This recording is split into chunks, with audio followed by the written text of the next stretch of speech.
Alright, good afternoon everyone. My name is Sahil Gazula, and I am a senior in mechanical engineering at USF. A week and a half ago, Dr. Epek reached out to me, and she asked me to participate in her Inspirational Student Seminar. At first, I thought to myself, what even is that really about? And before I could even ask her about it, she told me more about it. She was like, I want you to share more about your motivations, your ambitions, your goals, why you chose the major you chose, why do you do the things you do? And then I thought to myself, I was like, I don't actually know the answer to these questions. She made me reflect a lot on, well, the answers to those questions. But I did let her know, I was like, I actually don't know what my goals are. And she told me, she said, you just need to share with other people the truth. You don't need to make up any stories. Just tell them why you do what you do, because you are doing certain things. You did choose mechanical engineering. You are active in clubs. Tell other people why you do it, even if it's as simple as just because I enjoy doing it. And you'll soon find out that is mostly why I do many things, because I enjoy doing it. I enjoy the people that I'm surrounded with. I enjoy everything about what I do. That's why I do it. But yeah, let's get started with the presentation, a glimpse of my college life at USF. So just a little summary of what we're going to go over today. First of all, why mechanical engineering? What was my motivation behind choosing my degree? The clubs that I'm a part of, the main two clubs are Engineers Without Borders, EWE, and Robo Bulls, and I'll talk a little bit about them, how I joined them, and why I joined them, and why I decided to stay with them, and why they hold a very special place in my heart. Events, so some USF events organized by different clubs and organizations on campus, some memorable events and activities from those different organizations. Class experience, a little bit about my experience in the classroom and actual studying of school life. The future, scary future. What are my plans for the future for the rest of my time at USF, and of course after I graduate, because as I said, I'm a senior, I do graduate next semester, fingers crossed. And yeah, what I'm going to do after that. And finally, if nothing else, if I don't manage to motivate anyone, if I don't manage to inspire anyone, I want to leave you all with something that you can take away from this presentation. And so I'll just leave a little bit of advice that I wish I knew when I first moved in or started USF. But yeah, let's move on. Okay. Second. Okay, video files are acting up, but don't worry about that. So why mechanical engineering?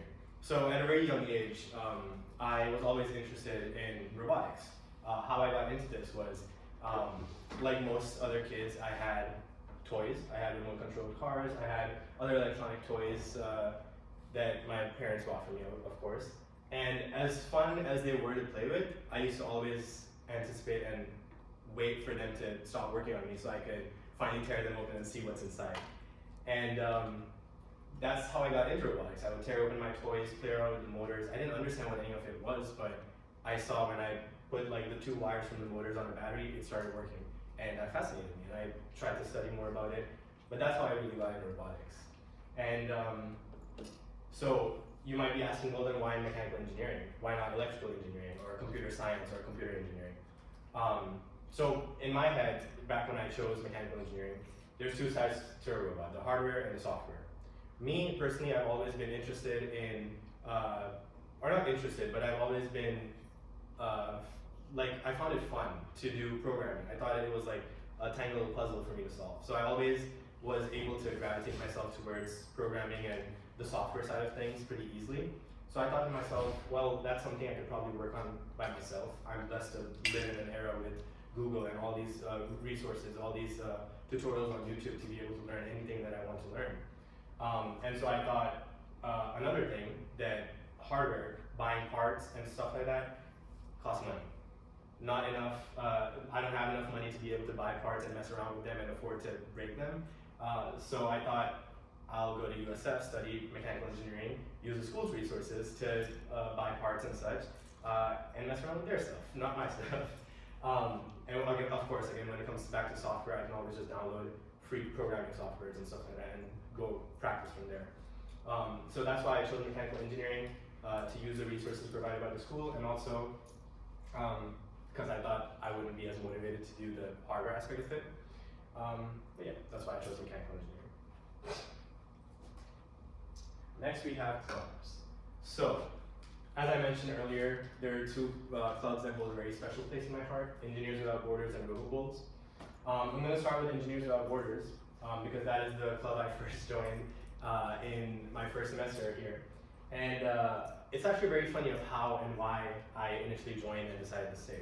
So, in my first semester here, I was taking my CAD class, which is an evening class on Tuesdays and Thursdays from 5 p.m. to 8 p.m. So, unluckily for me, most of the events or anything really scheduled by clubs or organizations fell between those times, and I wasn't able to make any of them. And one day after my class, I was just looking around to see if there were still any events going on, and luckily for me, Engineers Without Borders was having a professional coffee chat. And I was like, I don't know anything about this club, I don't know what they're gonna present, but I have free time, might as well go and take a look about what it's about. So I ended up going to the professional coffee chat. Before I reached there a little early, I talked to a few of the people. I was like, wow, these people are really fun to talk to. And then the coffee chat happened. They had invited someone that was a previous president from USF, or not USF, sorry, a previous president of Engineers Without Borders at USF, and a USF alumni, of course, who has been working for more than a decade now and has a lot of recruiting experience. And he gave a lot of very valuable insight. But after the event was over, again, we were just socializing and talking a bit, and they told me that they were going to do a volunteering event that Saturday, which was 2 days from then. And they asked me if I wanted to come. Again, it was my first semester, I didn't really have anything better to do, so I joined. I was almost instantly on board. I was like, yeah, of course, I would love to. And so I went and I spent another entire day with them, and I won't lie to you, the only reason I initially stayed with Engineers Without Borders, I was like, I love these people. They're so fun to be around. I enjoy their company so much. And I didn't even know anything about the club by then. I just knew that I wanted to surround myself with these people. And that's why I ended up staying. Now, what did we do? Like I said, I didn't know what Engineers Without Borders did initially, but I'm gonna share with y'all, and that ties into why I ended up staying for as long as I did.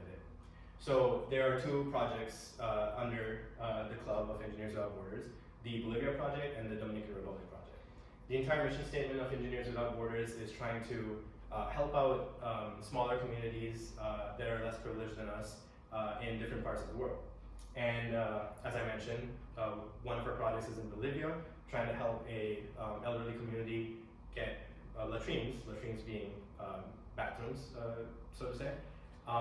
Because right now they're defecating out in the open, it's very unsanitary and very unpleasant for them as well. And secondly, we have the DR project, the Dominican Republic project, where we're trying to get water to a community. This poor community doesn't have water free access to water. They have to travel very far, use a lot of resources to go and get that water, and we're trying to change that. We're trying very hard. And that is exactly why I stayed. I felt that as a college student, in a pretty privileged position myself, I'm able to do work that actually impacts the life of other people and communities and actually make a difference for the better. And that really drove me, that really pushed me to keep working with Engineers Without Borders and invest a lot of time in there. And yeah, that's Engineers Without Borders. Moving on to Robo-Bulls. This is another club that I joined about a year and a half, 2 years ago now. The reason I joined Robo-Bulls is because, pretty obviously, I'm very interested in robotics, and I thought to myself, wow, I feel like I haven't really been learning a lot of robotics in my mechanical engineering degree, which they're not going to teach you a lot of robotics in your mechanical engineering degree, so don't expect that. But I joined, of course, to try and learn more about robotics, try and just get as much knowledge and as much experience as I could, and again, use the resources of the school or of the club to be able to grow my own understanding and knowledge. And what did I do? Well, since we joined, we managed to create robots. I've managed to gain a lot of experience. I'll actually go back to one of my previous slides real quick.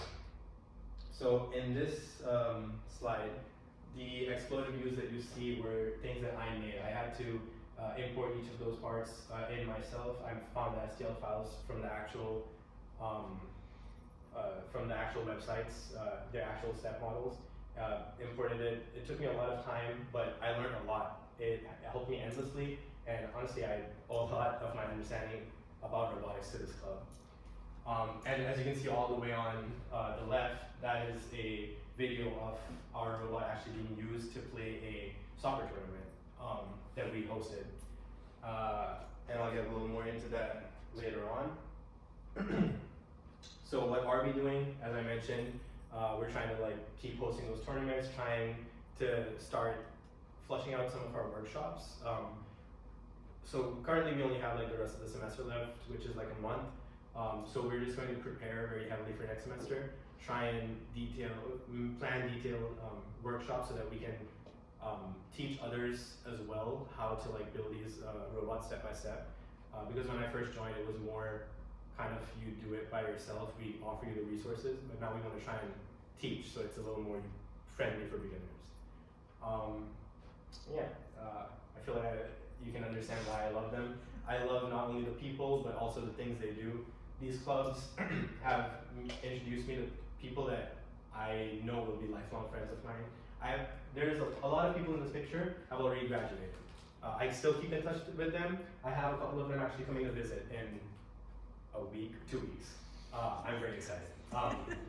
But yeah, again, the community is amazing, and the work we do, honestly, really moves my heart. Next, we have, oh my god. Is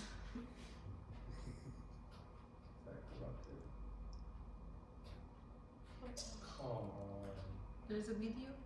Yeah, I mean, I guess it's more for, let's just put the picture up there, that's fine. All right, so next, events and leaving comfort zones. So before I came to USF, I studied in Belize. Representing Belize, I have a friend in the audience. But yeah, I was in Belize and I was a completely different person. I am basically unrecognizable from the person who I was in Belize. And I don't mean that only physically, I also mean that in terms of personality, I am a completely different person. And the reason that is because I push myself out of my comfort zones. I used to be very reserved back in Belize. I used to stay at home all day. I would either be watching movies or playing video games. I'd just be in my room. I would study once in a while, but I would never really socialize. I wouldn't really go outside. And I don't know what happened once I came to USF, but I was like, okay, I'm in college, gotta put myself out there, and put myself out there I did. In a couple of pictures, you can see me and my friends performing on stage. I had never held an instrument or a stringed instrument in my entire life. This performance right here, 4 days before this performance, I picked up a bass for the first time in my life, and I decided I'm going to play on stage 4 days after that. And I have stage fright. I get at least a little nervous, just like most people do. When I got on that stage, I didn't feel a single drop of fear in me. I was just so ecstatic to be on stage with my friends, doing something so memorable with all of them, something that I would remember for the rest of my life, something that is just so fun to me. Even to this day, remembering the nights that we were practicing, it just holds such a special place in my heart. And that's what I want for all of you to do. Put yourself out there. At worst, you'll have a bad experience, but I think it's worth the risk if the reward could be an amazing experience. Experiences where you can never forget them for the rest of your life. I forget bad things on the daily, but there's some good memories that I will never be able to forget. But yeah, basically, just try and push yourself to get out of your comfort zone, go to any event as you can, and just participate as much as you can. College is the perfect time for that. Next, class experience. Senioritis. I found out today, this is actually a word in the Oxford Dictionary. I swear, I thought my friends were just using this word, but it made perfect sense. But it's an actual word in the Oxford Dictionary. People just use it enough that it's a thing now. But, so senioritis is defined as losing motivation once you enter your senior year. I have been facing this.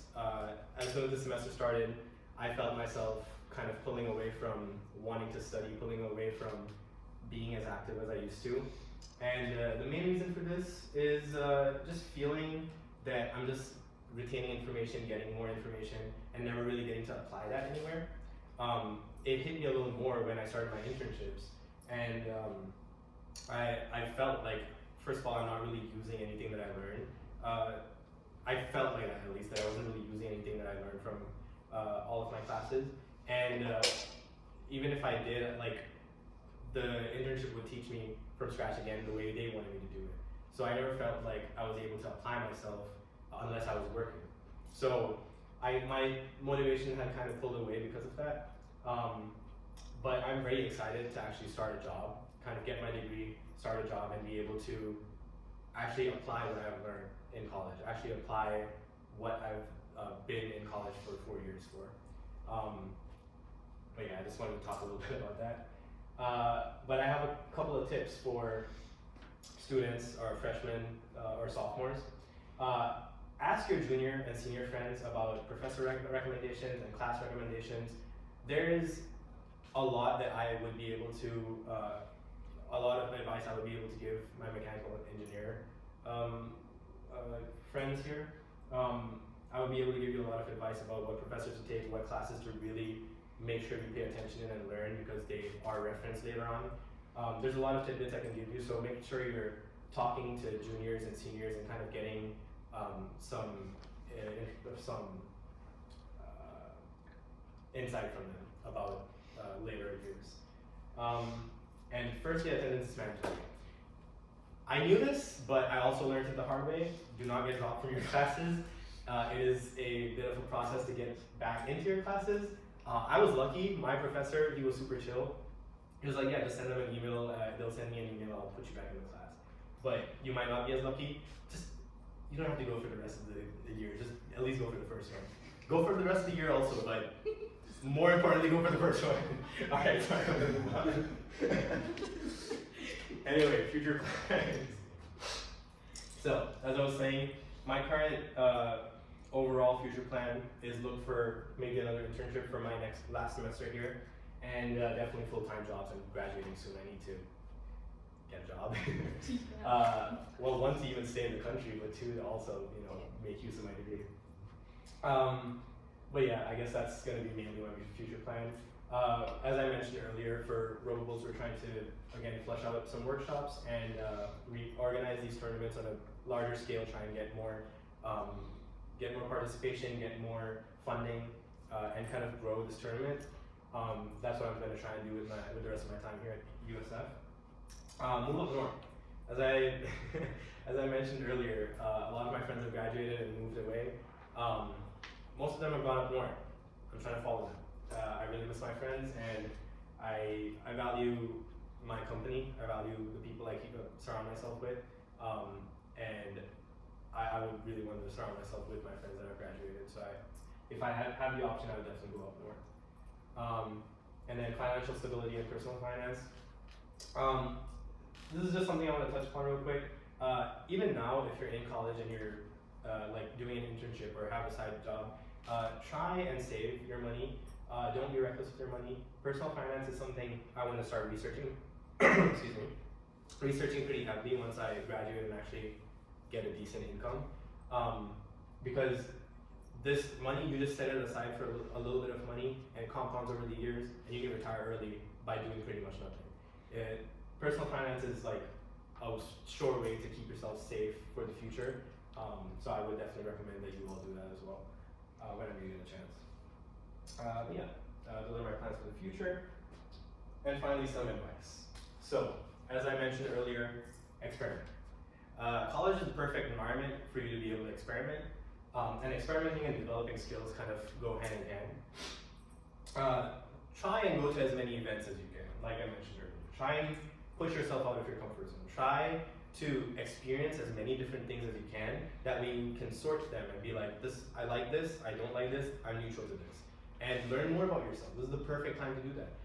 Your school offers you so many resources this is the perfect place, like USF, college, these are the perfect places to be able to experience as much as you can. Once you move on and you're settled down, you won't be able to experience as much as often. So try as much as you can while you're in college and learn more about yourself. And finally, some resources. Make use of USF resources. Your fees have paid for a lot of things. I'm going to cover some of them in the next slide. Excuse me. But your fees have paid for a lot of things. So just make sure you're using them, because there's a lot of things that you might not even know about that, again, I'll try and cover in the next slide. So a list of these resources. If anyone wants the presentation, I'll try and share it however I can, but there's a couple of hyperlinks under the, so the text that is underlined are hypertext that will lead you to different resource pages for USF specifically. But for campus life, with your ID, you can ride buses for free. You have a lot of student discounts. Like if you can also get Uber discounts for driving safety or something. Almost every shop around campus, you can just ask for a student discount, and all you have to do is show your ID, and they just give you like 10% off, 20% off, $5 off. It's amazing. And make sure you're using it. We're all college students. I'm pretty broke. I don't know what y'all think. These help me out a lot. Free printing up to $3 a day. My friends, they have a conference coming up. They wanted to print out 8 copies of their resumes.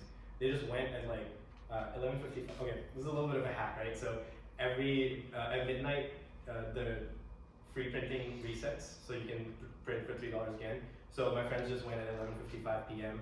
Used all their $3 to print as many of their resumes as they could, waited for it to be midnight, printed the $3 worth again, and then asked for a couple of friends to use their IDs too, and just printed out a bunch of resumes, and it didn't cost them a cent. So make sure you're using that service. And then student services, there's tutoring services if you're academically struggling. You can you make use of these tutoring services. USF Award Spring, there's a lot of scholarships if you're financially struggling. Make sure you apply to these scholarships. Award Spring, it's a portal where you will fill out a survey, and they basically cherry pick for you which scholarships you are eligible for. All you have to do after that is like fulfill the last requirements, which might be like an essay for each scholarship or something, and it does pretty much all of it for you in one spot, and it's the perfect place to apply for scholarships. Make sure you're applying. It doesn't hurt to apply. You can't. They won't take money away from you if you don't get the scholarship. But yeah. And finally, USF Riverfront Park and Bike Shop. A lot of people don't know. So I actually work here. A lot of people don't know it exists. USF Riverfront Park is actually separate from campus, but it is considered a part of campus. Like it's considered USF campus. It is down on Fletcher. They have a boat house. You can go kayaking there for $5 per person. If you try going kayaking anywhere else, it's $25 per person. I think that's like the Hillsborough amount throughout Hillsborough County. But yeah, make use of that. Like go there. Sometimes the machine doesn't work, so free boating. Don't tell my boss I said that. Bike shop. So the bike shop. We also, if you go to the rec center, there is a bike shop. They fix your bikes for completely free.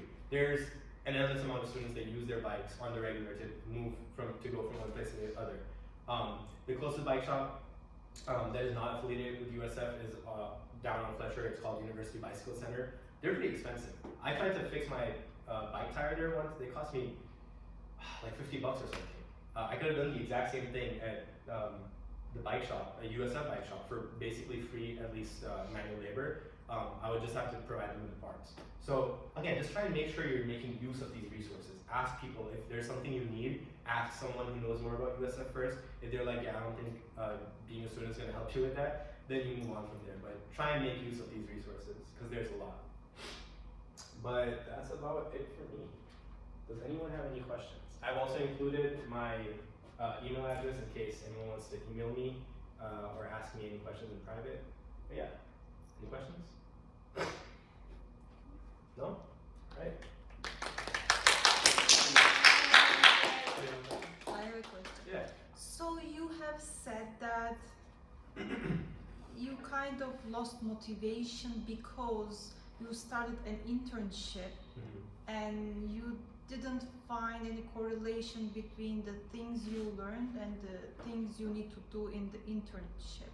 Well, that was specifically for that internship, yes. But That was specific for, because I'm just asking how instructors or how educational system can change in a way that can close this gap, so you guys, when you graduate, you feel more ready when you are working for a company. Do you have suggestions for us, for instructors or for educators, where what can we change in our classes or courses that will help us to fill that gap?